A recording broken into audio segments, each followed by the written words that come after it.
Bismillahirrahmanirrahim. Assalamu alaikum wa rahmatullahi wa barakatuh. Today we learn about the fifth makhraj of the Arabic alphabets, that is bold Qaaf. How to pronounce bold Qaaf? When back of the tongue rises and touches to the soft palate, then it will pronounce bold Qaaf. Like Qaaf, Qaaf.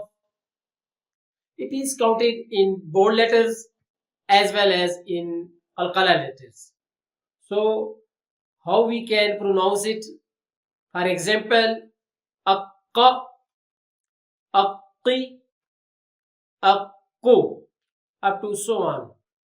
Inshallah, in next video, we discuss about the sixth makhraj of the Arabic alphabets, that is light Qaaf.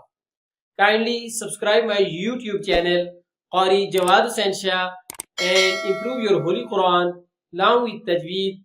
Thanks for watching. Allah Hafiz.